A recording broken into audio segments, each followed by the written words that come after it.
ನಿಮ್ಮೆಲ್ಲರಿಗೂ ವಿಡಿಯೋ ಪಾಠಕ್ಕೆ ಸ್ವಾಗತಗಳು. ಅರಳಿಕಟ್ಟೆ ಗದ್ಯಪಾಠ 2 9ನೇ ತರಗತಿ ಮಕ್ಕಳೇ. ವಿಷಯ ಕನ್ನಡ. ಇದು ಭಾಗ 6 ಮಕ್ಕಳೇ. ನೀವು ಈ ಒಂದು ಭಾಗ 6ನ್ನು ವೀಕ್ಷಣೆ ಮಾಡುವ ಮುನ್ನ ನೀವು ಭಾಗ 1, 2, 3, 4, 5ರವರೆಗೆ ನೋಡಿಕೊಂಡು ನಂತರ ಈ ಒಂದು ಭಾಗ 6ನ ವೀಕ್ಷಣೆಯನ್ನು ಮಾಡಿ ಮಕ್ಕಳೇ. ಬನ್ನಿ ಮಕ್ಕಳೇ, ಮುಂದುವರೆದ ಪಾಠ ಅರಳಿಕಟ್ಟೆ ಭಾಷಾಭ್ಯಾಸಗಳು ಮಕ್ಕಳೇ. ಮೊದಲನೇದಾಗಿ ಭಾಷಾಭ್ಯಾಸದಲ್ಲಿ ತತ್ಸಮ ಮತ್ತು ತದ್ಭವ ರೂಪಗಳನ್ನು ಬರೆಯುವುದು ಮಕ್ಕಳೇ. ತತ್ಸಮ ಮತ್ತು ತದ್ಭವ. ಇಲ್ಲಿ ತತ್ಸಮ ಎಂದರೆ ಸಮಾನವಾದಂಥ ಪದಗಳು. ತದ್ಭವ ಎಂದರೆ ಈ ಒಂದು ಪದಗಳು ಸಂಸ್ಕೃತದಿಂದ ಸ್ವಲ್ಪ ಬದಲಾವಣೆ ಹೊಂದದೆ ನೇರವಾಗಿ ಬಂದಂಥ ಪದಗಳನ್ನು ತದ್ಭವ, ಯಥಾಸ್ಥಿತಿಯಲ್ಲಿ ಬಳಸುವುದನ್ನು ತದ್ಭವ ಅಂತ ಕರಿತೀವಿ. ತತ್ಸಮ ಎಂದರೆ ಸಂಸ್ಕೃತದಲ್ಲಿ ಬಂದು ಕನ್ನಡಕ್ಕೆ ಬರುವಾಗ ಸಮಾನ ಸ್ವಲ್ಪ ಸ್ವಲ್ಪ ಬದಲಾವಣೆಯನ್ನು ಮಾಡಿಕೊಂಡು ಬರ್ತವೆ. ಅವುಗಳನ್ನು ನಾವು ತತ್ಸಮ ಅಂತ ಕರಿತೀವಿ ಮಕ್ಕಳೇ. ಬನ್ನಿ ಮಕ್ಕಳೇ, ಮೊದಲನೇದು ತತ್ಸಮ ತದ್ಭವ ರೂಪಗಳನ್ನು ನೋಡೋಣ. ಮೊದಲನೇದು ನಿತ್ಯ ಅಂದರೆ ಪ್ರತಿನಿತ್ಯ, ಪ್ರತಿದಿನ ಅಂತ ಬರುತ್ತೆ ಮಕ್ಕಳೇ. ನಿತ್ಯ, ನಿಚ್ಚ ಎರಡೂ ಸಹ ಒಂದೇ ರೀತಿ ಇರತಕ್ಕಂಥ ಮಕ್ಕಳೇ. ಕಾರ್ಯ, ಕಜ್ಜ, ಸಂಸ್ಥಾ, ಸಂಸ್ಥೆ, ಸಂಸ್ಥೆ, ಸ್ಥಾನ, ತಾನ, ಸ್ನಾನ ಅಲ್ಲ ಮಕ್ಕಳೇ, ತಾನ, ರಕ್ತ, ರಕುತ, ಭಿಕ್ಷೆ, ಭಿಕ್ಕಿ. ಈ ರೀತಿ ಇವುಗಳನ್ನ ತತ್ಸಮ ಇದ್ರೆ ತದ್ಭವ ಬರೀಬೇಕು, ತದ್ಭವ ಇದ್ರೆ ತತ್ಸಮ ಬರೀಬೇಕು ಮಕ್ಕಳೇ. ನೆಕ್ಸ್ಟು ವಿರುದ್ಧಾರ್ಥಗಳನ್ನು ಬರೆಯಿರಿ. ವಿರುದ್ಧ ಪದಗಳನ್ನು ಬರೀಬೇಕು ಮಕ್ಕಳೇ. ಇಲ್ಲಿ ಇಳಿ ಅಂದರೆ ಇಳಿಯೋದು, ಹತ್ತುವುದು. ಇಳಿ, ಹತ್ತು ಅಥವಾ ಏರು. ಆಸೆ, ನಿರಾಸೆ. ಕೃತಜ್ಞತೆ, ಕೃತಜ್ಞತೆ. ಇಲ್ಲಿ ಜ್ಞ ಬರಬೇಕು, ಈ ಕಡೆ ಜ್ಞ ಬರಬೇಕು ಮಕ್ಕಳೇ. ಕೃತಜ್ಞತೆ ಅಂದರೆ ಕೃತಜ್ಞತೆಯನ್ನು ಅರ್ಪಿಸುವುದು. ಕೃತಜ್ಞತೆ ಅಂದರೆ ಅದು ಅರ್ಪಿಸದೇ ಇರ್ತಕ್ಕಂಥದ್ದು, ಏನೂ ನೀಡದೇ ಇರ್ತಕ್ಕಂಥದ್ದನ್ನು ಕೃತಜ್ಞತೆ ಅಂತ ಕರಿತೀವಿ ಮಕ್ಕಳೇ. ಭಾರ, ಹಗುರ, ಭಯ, ಧೈರ್ಯ ಅಥವಾ ನಿರ್ಭಯನೂ ಸಹ ಆಗುತ್ತೆ. ಮಕ್ಕಳೇ, ಈ ಪದಗಳನ್ನು ವಿಭಿನ್ನಾರ್ಥಗಳಲ್ಲಿ ವಾಕ್ಯಗಳನ್ನು ರಚಿಸಿರಿ.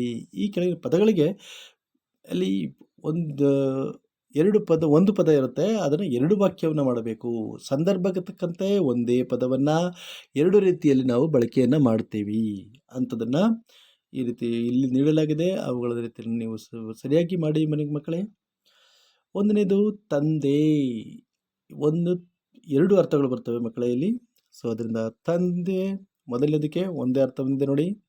ನಮ್ಮ ತಂದೆ ಆಗಲೇ ಊಟ ಮಾಡಿ ಮುಗಿಸಿದರು. ಇಲ್ಲಿ ತಂದೆ ನಮ್ಮ ಯಜಮಾನರು, ನಮ್ಮ ಪಿತಾ. ನೆಕ್ಸ್ಟ್ ನೋಡಿ ಮಕ್ಕಳೇ, ನಾನು ಈ ಹೊಸ ಮುಖವಾಡವನ್ನು ಅಂಗಡಿಯಿಂದ ಈಗ ತಾನೇ ತಂದೆ.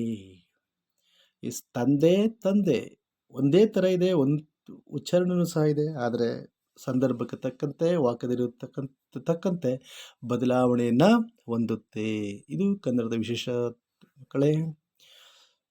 ನೆಕ್ಸ್ಟ್ ತೊರೆ. ಹೆಚ್ಚು ಮಳೆ ಸುರಿದಾಗ ಹಳ್ಳ, ತೊರೆ, ನದಿಗಳು ತುಂಬಿ ಹರಿಯುತ್ತವೆ. ಅಂದರೆ ಹಳ್ಳಕ್ಕೆ ಸಮನಾದದ್ದು ತೊರೆ ಆಗುತ್ತೆ ಮಕ್ಕಳೇ. ಮತ್ತೊಂದು ಅರ್ಥ ನೋಡಿ, ಬಂಧು ಬಳಗಗಳ ಸಂಬಂಧಗಳು ಎಂದಿಗೂ ತೊರೆಯಲಾರವು. ಈ ರೀತಿ ಅರ್ಥವರ ಬದಲಾವಣೆ ಹೊಂದುತ್ತೆ ಮಕ್ಕಳೇ. ಬಂಧು ಬಳಗಗಳ ಸಂಬಂಧಗಳು ಎಂದಿಗೂ ತೊರೆಯಲಾರವು ಅಂದರೆ ಬಿಡಲಾರವು, ಯಾವತ್ತೂ ಜೊತೆಯಲ್ಲೇ ಇರುತ್ತವೆ ಅಂತ ಮಕ್ಕಳೇ. ನೆಕ್ಸ್ಟ್ ಮಡಿ. ಭಾರತದ ಸೈನಿಕರು ಯುದ್ಧದಲ್ಲಿ ಹೋರಾಡಿ ಮಡಿದರು. ಅಂದರೆ ಸತ್ತರು ಅಂತ ಅದರ ಅರ್ಥ. ನಮ್ಮ ಹಳ್ಳಿಗಳಲ್ಲಿ ಇಂದಿಗೂ ಕೂಡ ಮಡಿ ಮೈಲಿಗೆಗಳು ಚಾಲ್ತಿಯಲ್ಲಿವೆ. ಮಡಿ ಅಂದರೆ ಅಲ್ಲಿ ಮಡಿ ಸಾಯೋದು, ಇಲ್ಲಿ ಮಡಿ ಅಂದರೆ ಒಂದು ರೀತಿಯ ಸ್ವಚ್ಛತೆ ಅಂತ ನಾವು ಇದರಲ್ಲಿ ಅನ್ಕೋಬೋದು ಮಕ್ಕಳೇ. ಕಳೆ, ರೈತನು ತನ್ನ ಹೊಲದಲ್ಲಿ ಬೆಳೆದ ಕಳೆಗಳನ್ನು ಕಿತ್ತು ಹಸನು ಮಾಡುತ್ತಾನೆ. ಅಂದರೆ ಅನಾವಶ್ಯಕವಾಗಿ ಬೆಳೆಯಲ್ಲಿ ಬೆಳೀತಕ್ಕಂಥದ್ದು ಕಳೆ ಅಂತ ಕರಿತೀವಿ. ಇದು ಹೆಚ್ಚಾಗಿ ಹೊಲದಲ್ಲಿ ಬೆಳೆಯೋದು. ಇದು ಅದಕ್ಕೆ ರೈತ ಅದನ್ನು ಕಿತ್ತಿ ಹಾಳು ಮಾಡ್ತಾನೆ ಮೊದಲನೇ. ಮಲೆನಾಡಿನಲ್ಲಿಯೂ ಬೇಸಿಗೆ ಕಾಲದಲ್ಲಿ ಪ್ರಕೃತಿ ಸೌಂದರ್ಯ ಕಳೆಗುಂದುತ್ತದೆ. ಇಲ್ಲಿ ಕಳೆ ಬೇರೆ ಮಕ್ಕಳೇ. ಕಳೆಗುಂದುವುದು ಅಂದರೆ ಬಾಡಿ ಹೋಗುವುದು, ಹಸಿರನ್ನು ತುಂಬಿಕೊಳ್ಳದೇ ಇರತಕ್ಕಂಥದ್ದನ್ನು ಕಳೆಗುಂದುವುದು ಅಂತ ಕರಿತೀವಿ. ಮಲೆನಾಡಿನಲ್ಲಿಯೂ ಬೇಸಿಗೆ ಕಾಲದಲ್ಲಿ ಪ್ರಕೃತಿ ಸೌಂದರ್ಯ ಕಳೆಗುಂದುತ್ತದೆ. ಮುಗಿ, ಪ್ರತಿದಿನ ಬೆಳಗ್ಗೆ ಎದ್ದ ತಕ್ಷಣ ನಾವೆಲ್ಲರೂ ದೇವರಿಗೆ ಕೈ ಮುಗಿಯುತ್ತೇವೆ. ಮುಗಿ ಅಂದರೆ ಕೈಯನ್ನು ಜೋಡಿಸಿ ಬೆರಳನ್ನು ಸಮ ಮಾಡಿ ಬಗ್ಗಿ ನಮಸ್ಕಾರ ಮಾಡೋದನ್ನು ಕೈ ಮುಗಿಯೋದು ಅಂತ ಕರಿತೀವಿ. ಆನಂತರ ಮತ್ತೊಂದು ಮುಗಿ ಬೇರೆ ಇದೆ ಮಕ್ಕಳೇ. ಕಡಿಮೆ ಬೆಲೆಯ ವಸ್ತುಗಳಿಗೆ ಜನರು ಮುಗಿಬಿದ್ದರು. ಇಲ್ಲಿ ಮುಗಿ ಅನ್ನೋದಕ್ಕೆ ಅರ್ಥ ಜಾಸ್ತಿ ಠಿಕಾಣಿಯನ್ನು ಹೊಡೆದ್ರು, ಅಥವಾ ಕ್ಯೂನಲ್ಲಿ ಬಂದು ಸರತಿಯಲ್ಲಿ ಬಂದು ನಿಂತ್ಕೊಂಡ್ರು, ಅಥವಾ ಒಬ್ರಿಗೊಬ್ಬರು ಜಾಸ್ತಿ ಅಲ್ಲಿ ತುಂಬ ಜನ ಸೇರಿಕೊಂಡರು ಅಂತ ಅದರರ್ಥ ಮಕ್ಕಳೇ. ಕಡಿಮೆ ಬೆಲೆಯ ವಸ್ತುಗಳಿಗೆ ಜನರು ಮುಗಿಬಿದ್ದರು. ಕಡಿಮೆ ಬೆಲೆ ಸಿಗುತ್ತೆ ಅಂತ ಎಲ್ಲರೂ ನನಗೆ ಬೇಕು ಅನ್ನುತ್ತಾ ಕೇಳಿದ್ದನ್ನು ಮುಗಿಬಿದ್ದರು ಅಂತ ಕರಿತೀವಿ ಮಕ್ಕಳೇ. ಎಸ್, ಇಷ್ಟು ಸಾಕು ಮಕ್ಕಳೇ. ನೆಕ್ಸ್ಟ್ ಮುಂದಿನ ವಿಡಿಯೋದಲ್ಲಿ ನೋಡೋಣ. ಸಾಯಿರಾಮ್ ಮಕ್ಕಳೇ. Thank you. ವಂದನೆಗಳು.